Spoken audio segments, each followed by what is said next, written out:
آج بتاریخ 13 مارچ 2022 بروز اتوار بعد نماز مغرب مدرسہ اسلامیہ رحیمیہ قادریہ ہدایت الاسلام نگلی 32 میں دستار فضیلت کے عنوان الحمد لله نحمده ونستعينه ونستغفره ونؤمن به ونتوكل عليه ونعوذ بالله من شرور انفسنا ومن سيئات اعمالنا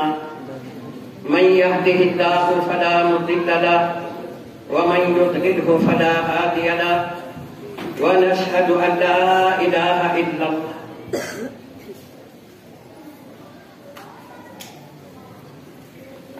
ونشهد أن لا إله إلا الله وحده لا شريك له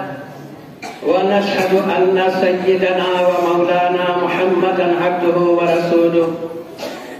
أما بعد فأعوذ بالله من الشيطان الرجيم بسم الله الرحمن الرحيم إنا نحن نزلنا الذكر وإنا له لحافظون صدق الله العظيم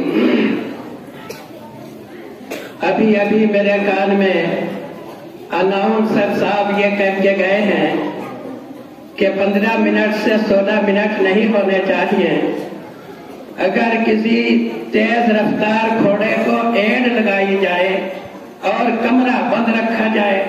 وہ بیچارہ کیسے دوڑے گا, کیسے چلے گا؟ بہرحال میں نے تو پہلے ہی گھڑی دیکھ لی تھی اور یہ کہنا چاہتا تھا کہ 9 بجنے میں 20 منٹ ہیں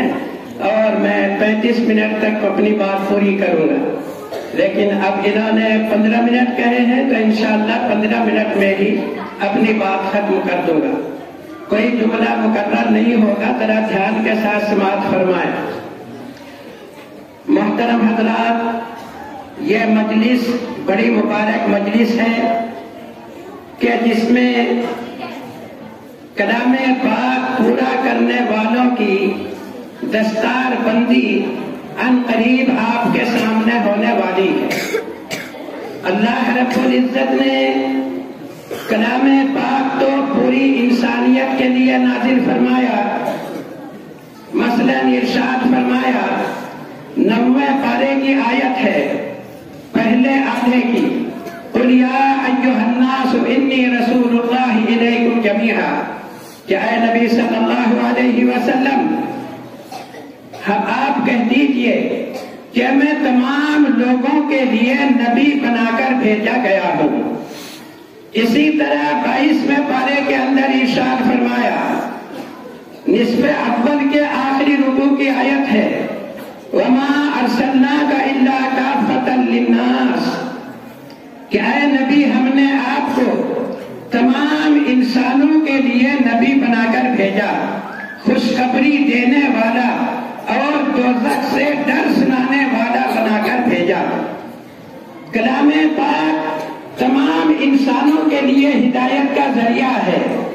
مگر مومنوں کے اوپر اللہ رب العزت کی خاص توجہ ہے. اپنے پیارے نبی صلی اللہ علیہ وسلم کو حکم دیا. 26ویں پارے کے 6 رکوع کی آخری آیت ہے وَاسْتَغْفِرْ لِذَنْبِكَ وَلِلْمُؤْمِنِينَ وَالْمُؤْمِنَاتِ, کہ اے نبی صلی اللہ علیہ وسلم آپ اپنے لیے اور مومن مردوں اور مومن عورتوں کے لیے اللہ سے مغفرت طلب کیجیے. اللہ نے 27ویں پارے میں 3رے رکوع میں ایمان والوں کو خوشخبری سنائی, والذین آمنوا واتبعتهم ذریتهم بإیمان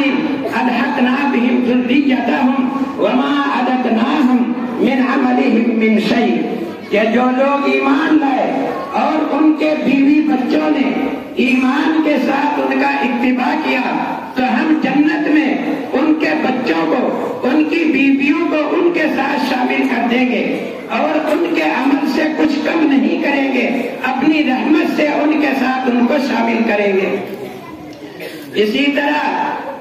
اللہ نے 19ویں پارے میں 4تھے رکوع میں ایمان والوں کی 13 صفات بیان فرمائی, جن کے اندر وہ باتیں ہوں گی ان کو عباد الرحمن کا لقب دیا. ان میں 13ویں صفت ایک دعا ہے کہ ایمان والوں کی شان یہ ہے جو یوں دعا کرتے ہیں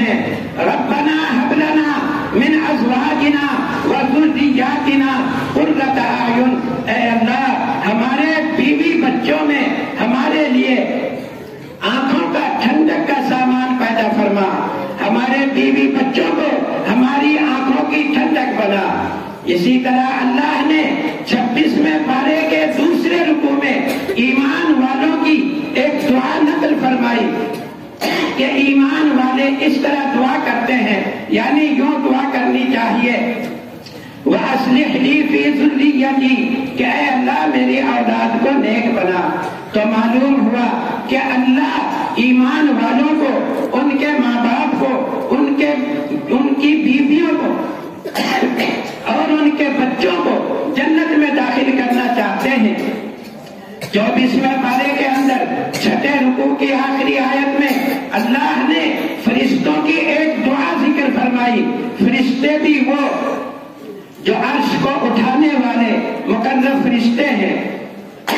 ان کی دعا تو الذین یحملون العرش سے شروع ہوتی ہے. اگر پوری سناؤں تو 16 منٹ ہو جائیں گے, پوری کرنی ہے 15 منٹ میں, اس لیے آخری حصہ سنا دوں کہ اس دعا کا آخری حصہ یہ ہے کہ وہ یوں کہتے ہیں, ربنا وادخلہم جنات عدن التی وعدتہم,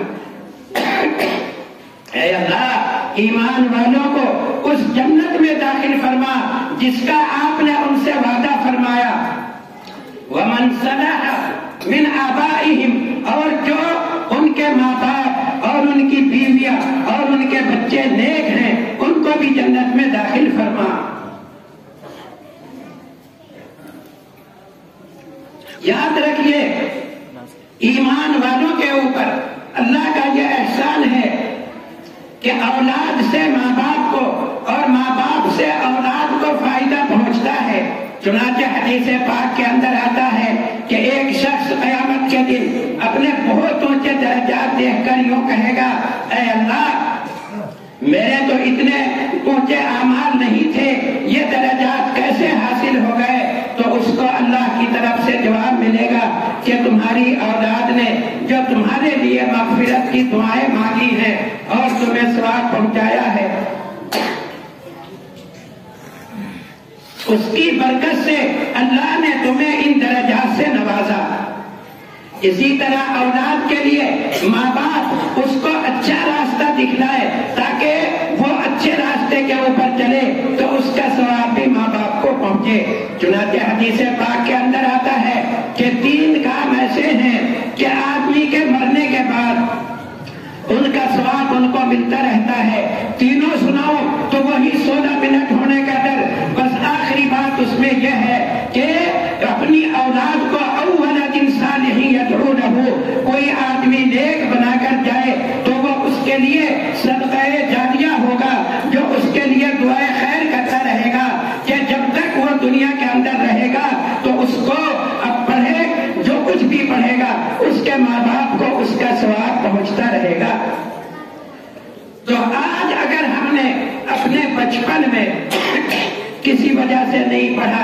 کسی مجبوری سے ماں باپ نہیں پڑھوا سکے, تو کم از کم ہم اپنے بچوں کو کلام پاک پڑھوائیں تاکہ وہ ہمارے مرنے کے بعد ہمیں ایصال ثواب کر سکے. یہ ہمارے لیے بڑی خوش نصیبی کی بات ہے کہ ہمارے ادارے کے اندر آج 51 بچوں نے کلام پاک نازلہ پورا کیا ہے, جن کی ابھی دستار بندی ہوگی, اور 8 بچوں نے کلام پاک حفظ کیا ہے, جن میں ایک لڑکی بھی شامل ہے. تو یہ اس ادارے کی کامیابی کی علامت ہے. ملا مہر الدین صاحب رحمت اللہ علیہ جو اس مدرسے کے بانی ہیں, جن کے اندر یہ طلب تھی کہ کسی طریقے سے ہمارا مدرسہ پروان چڑھے, آج ان کی یہ کوشش بار آور ہو رہی ہے کہ اللہ رب العزت نے آج ان کی اس طلب کو ہماری آنکھوں کے سامنے دکھلا دیا کہ 51 بچے ناظرہ اور 8 بچے کلام پاک حفظ کر کر علماء کرام کے سامنے تشریف فرما ہے. تو ہماری یہ جو کوشش ہے یہ بڑی اچھی ہے, یہی چیز ہمارے کام آئے گی. دیکھیے اللہ نے ارشاد فرمایا, انا نحن نزلنا الذکر وانا لہ لحافظون, ہم نے ہی کلام پاک کو نازل کیا اور ہم ہی اس کی حفاظت کرنے والے ہیں. اس کی حفاظت تو اللہ اور بھی کسی طریقے سے کرا سکتے تھے, مگر ہم اپنے بچوں کے ذریعے جب کلام پاک کی حفاظت کریں گے اللہ تعالیٰ بچوں کو بھی اور بچوں کے والدین کو بھی محفوظ فرما دیں گے؟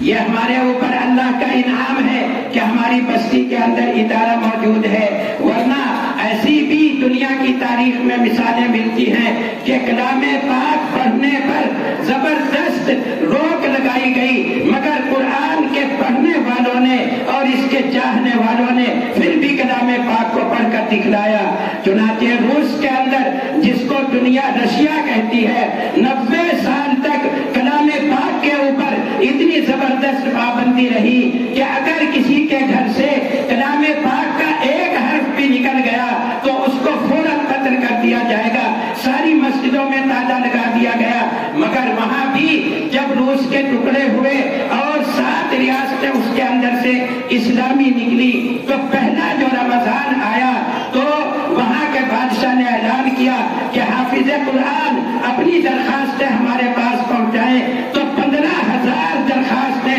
حفاظ کرام کی پہنچی اور ہر مسجد کے اندر 10 روز کے اندر قرآن پورا ہونے لگا، یعنی ہر مسجد میں رمضان میں 3 قرآن سنائے گئے۔ جیسے کسی کا گم شدہ لال مل جائے اور وہ اس کو سینے سے چمٹا لیتا ہے، ایسے انہوں نے اس کو سینے سے چمٹایا۔ انہوں نے کیسے پڑھا؟ انہوں نے کلام پاک کو اس طرح پڑھایا کہ جیسے